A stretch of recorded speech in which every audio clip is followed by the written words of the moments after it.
Welcome to the Combined Chamber Connection and the Much and Hutch podcast. I'm Mary Hodson, president of the Chamber of Commerce, and today we are social distancing and keeping everyone safe, and I am pleased to have with me Joe Nagel, who is the chair of the County Commissioners. Is that right?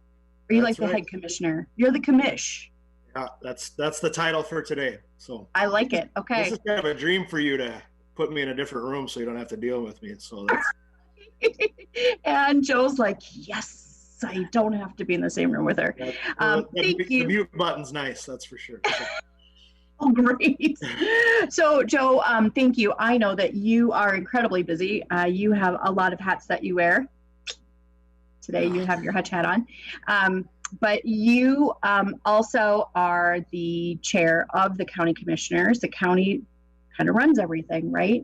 So I thought during this COVID-19 virus crisis situation, it might be good to have you on and chat and talk about what it is the county's role, because I don't think that everybody understands what the county's role is and how your umbrella covers so much. And then what are you doing throughout this crisis? Because I see and hear a lot of things, but not everybody does. So I thought it would be good to just go through a little education of the county and how it's structured and what happens. So sure, take it away. Sure. So the county does have a major role in this type of, well, it's, titled a disaster, right? A public health emergency.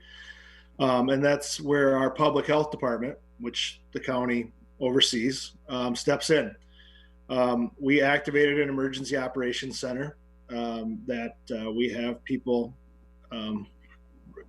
through Zoom or, video meeting every day or as needed, but at least every day to discuss the needs of the county.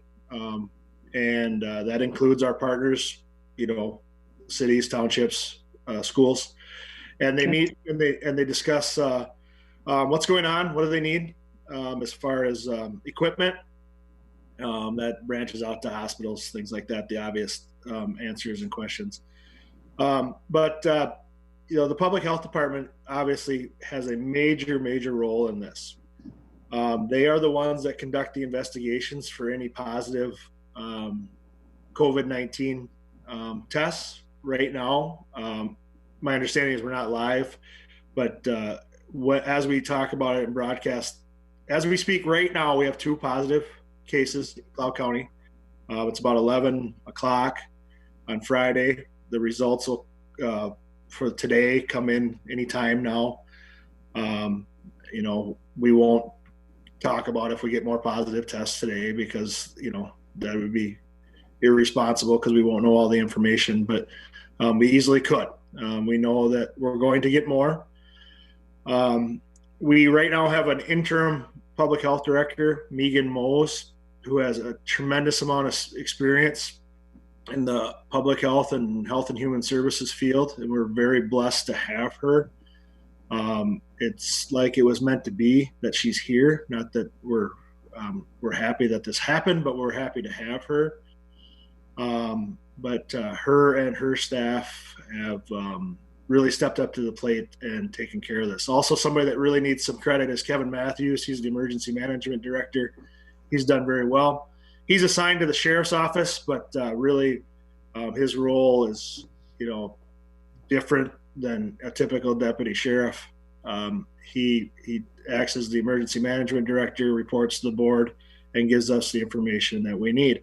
And then, really, we're still open for business. Now we're doing things differently. We still have veteran services. We have veterans that have medical appointments. We've partnered with Trailblazer to get them to where they need to be. That was really nice. I liked that. That was a great option.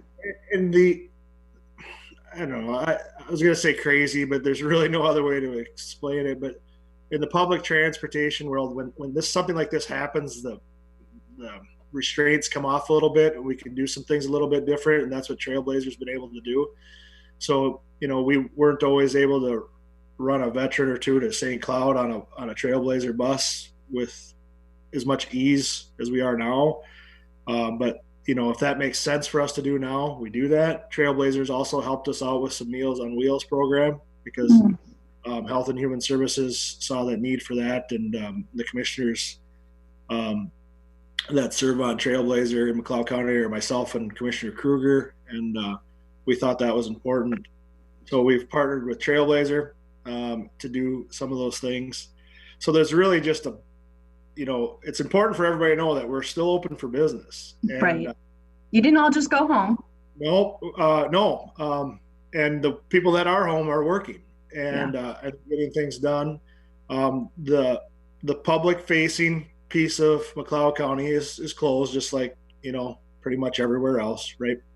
It's difficult to get your driver's license. In fact, impossible right now. But they have now this week, and I should have brought it to read it off, but they have changed where you can get your tabs and work on that. So we have a license bureau in Glencoe that the county runs. The city of Hutch has one out of City Center. Again, I don't have all the intimate details of how that all works, but you can do some of those things through the Department of Motor Vehicle now. So that's nice that we're able to do that through the mail or however they're working that through.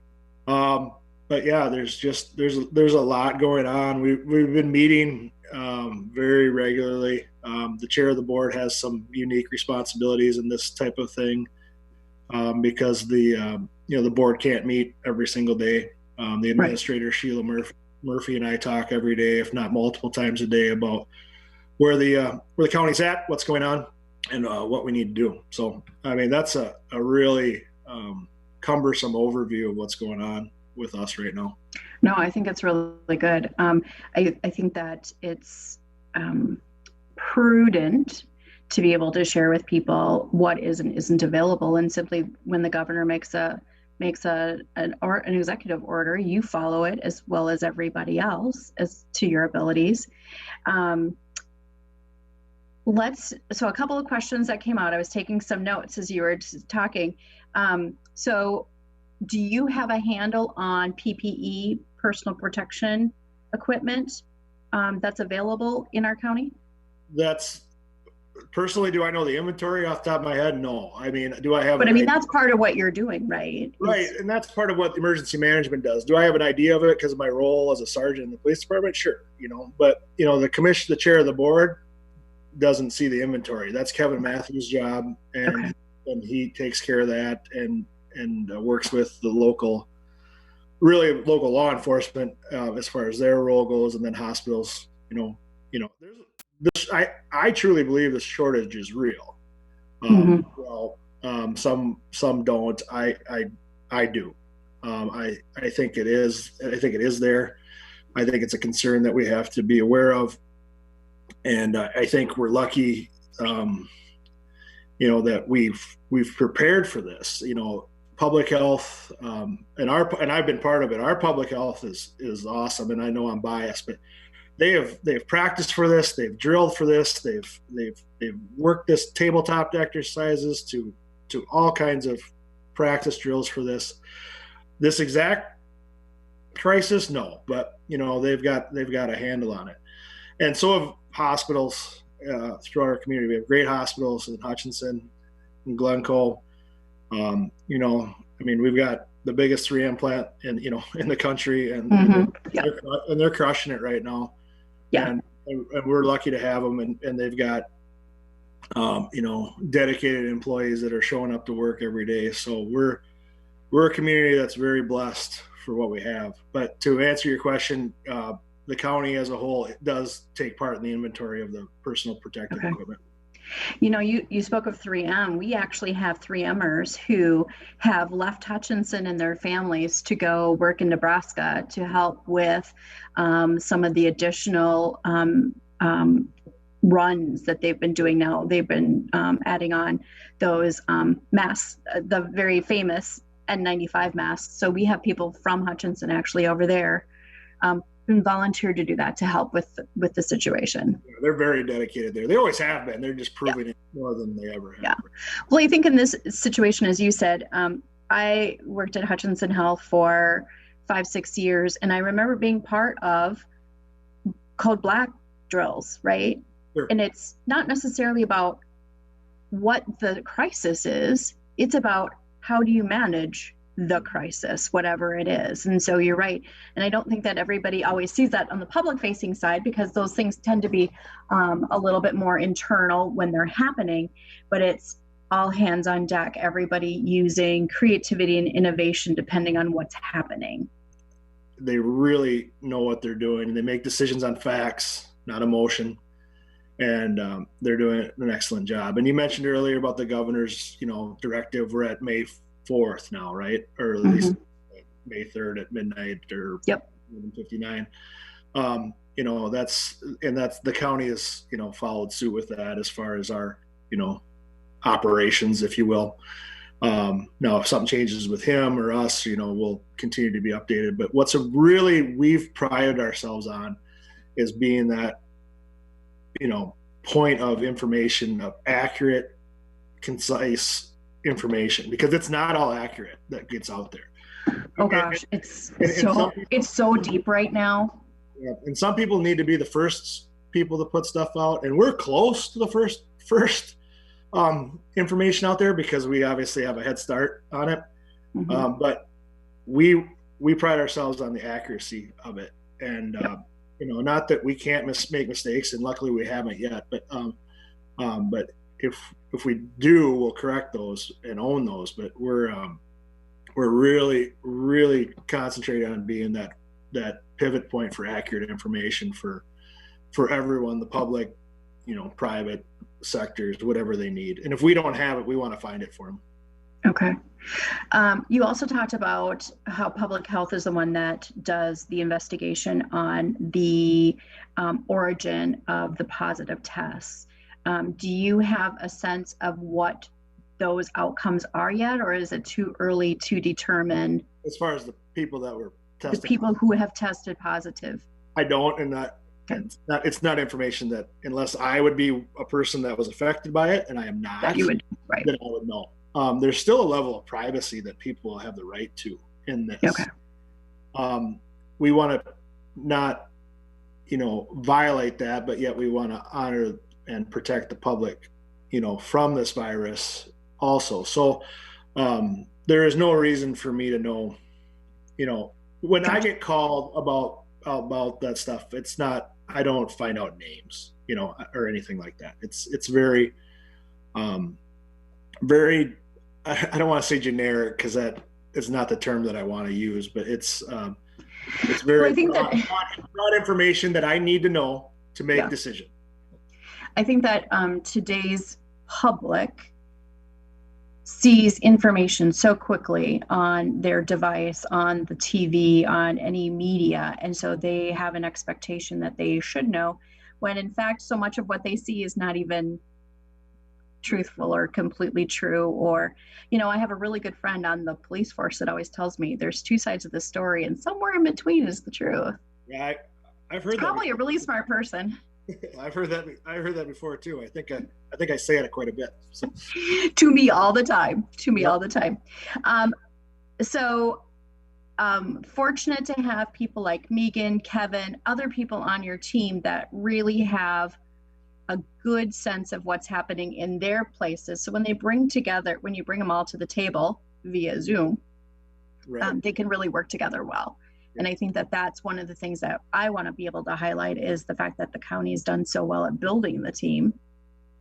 Yeah, I think so too. And we've really been complimented for being ahead of the curve on this. And that's Sheila Murphy's, to her credit, for being ahead of the curve on, these Zoom meetings. The county board is meeting that way. I still go to the boardroom as the chair, and we'll continue to, unless I, would have some symptoms or something. I'm not going to put anybody at risk.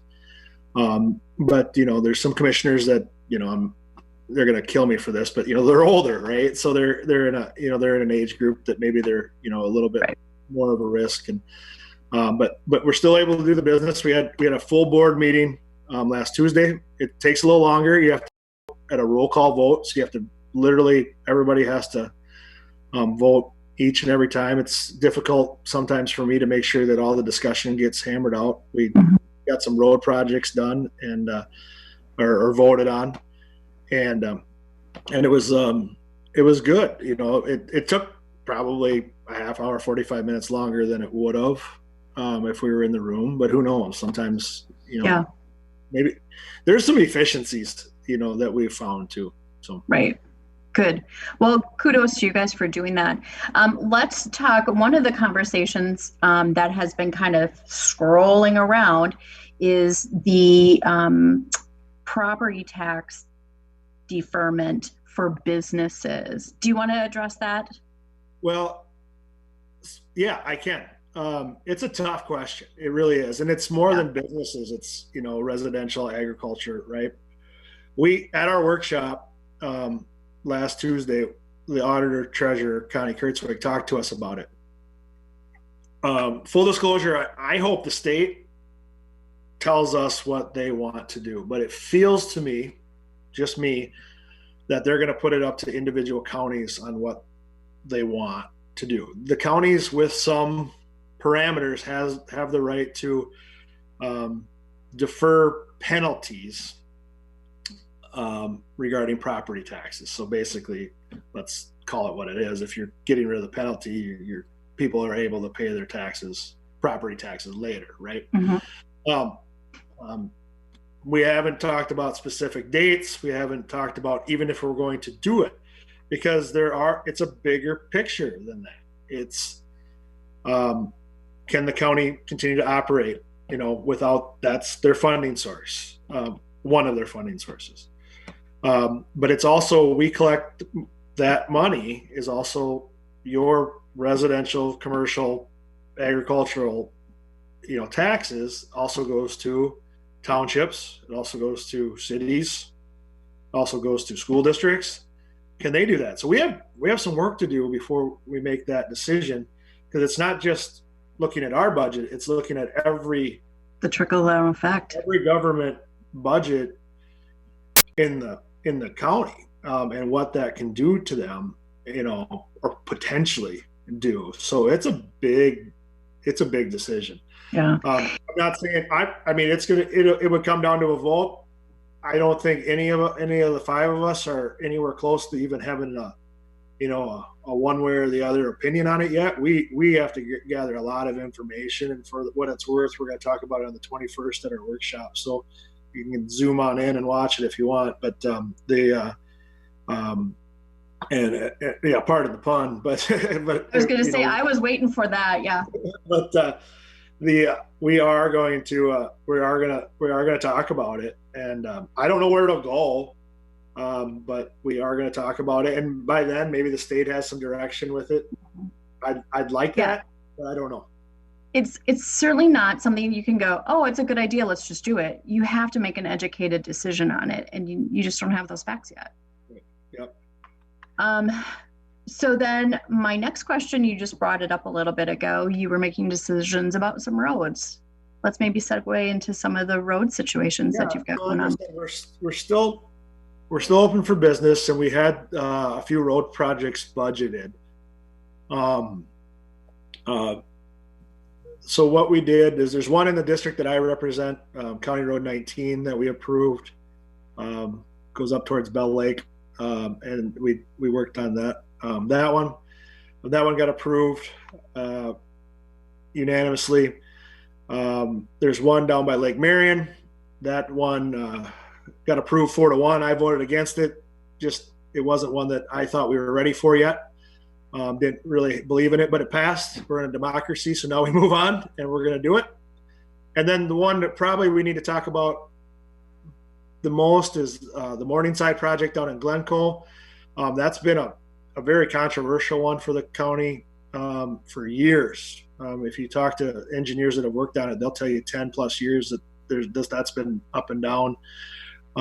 It's a partnership with the city of Glencoe, 50-50 partnership. I don't have the numbers in front of me, but the state put some money into it. We were at a risk if we deferred it any longer, we'd lose that state money. The city of Glencoe approved it 3-2. We approved it 5-0. The big thing that we should talk about for countywide, we're kind of focused. I got my hutch hat on today, and I just put a hat on because I can't get a haircut. But that's going to help us, in my opinion. Really, we've talked about on this show before, I think, about 212. That's going to show the state and the feds that we're investing in that corridor, and that's a big deal. There's other obviously value to it, to the county and to the city with their infrastructure, but that's a big one countywide that made, all right, we're investing in it. I'm not going to try to be the engineer, but there's a roundabout and some J-turns that are going to go in there to help everything flow a lot better on that end of town. But that'll help. I think it'll help the city of Glencoe. I think it'll help the county, and that includes Hutch. So. Yeah, that 212 project is actually really important to so many of our manufacturers and anyone who's doing any trucking shipping out of Hutchinson. So it's another step. Huge. I mean, I should have been a little more prepared with all those numbers, but there's so much commerce goes on that road. Mm-hmm. Yeah, for sure. So I would love to talk about where you see everything going in the future now. What's this next year or two look like for the county? Well, we've put some plans in place as far as capital improvement plans.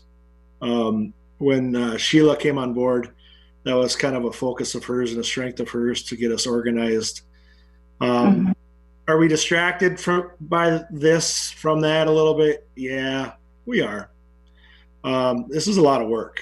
And that's thank goodness you're like everybody else. Yeah, that's the thing.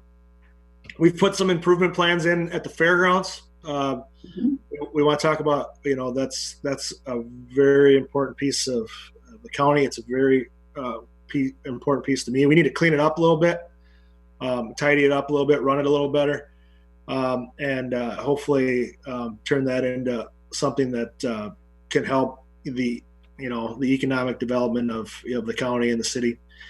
Long range planning is important to the county right now, and where we can help different businesses throughout the county.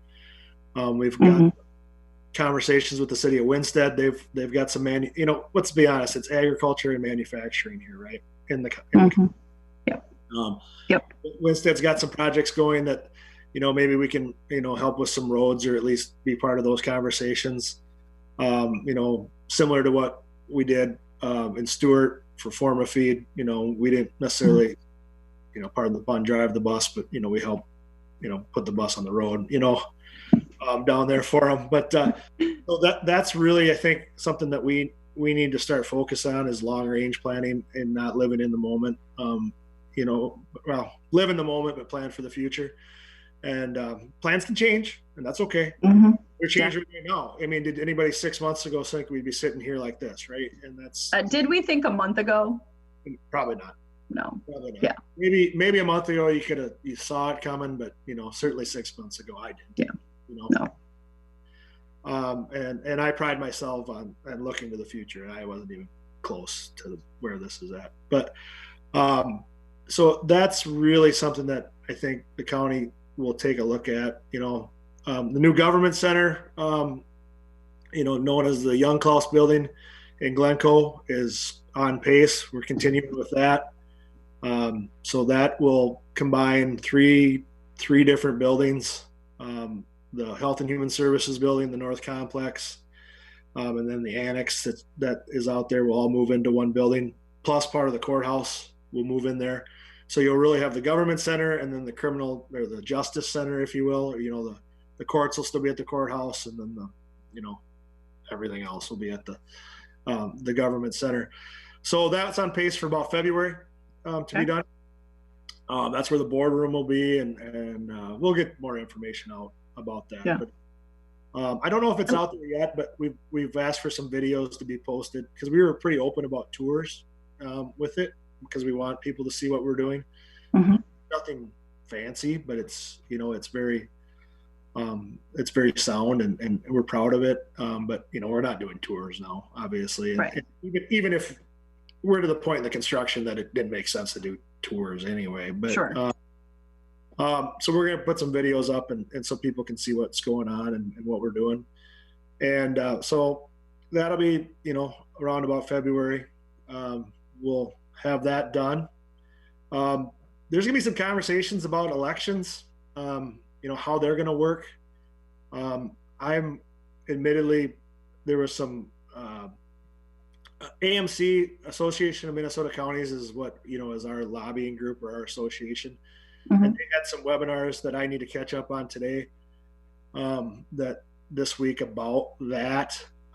But how that looks, not that that's the auditor's job, but I just need to get better educated on how that looks as far as, but again, we've done a lot of that already with, the mail-in ballots and things like that. So I think it's, the workload will be different, but I think we're equipped, in McLeod County and in the country to make this work. So there's a lot going on. There's a lot going on, and it's overwhelming to to everybody, right? At some level, it's overwhelming, and some people can manage through this really well, like yourself.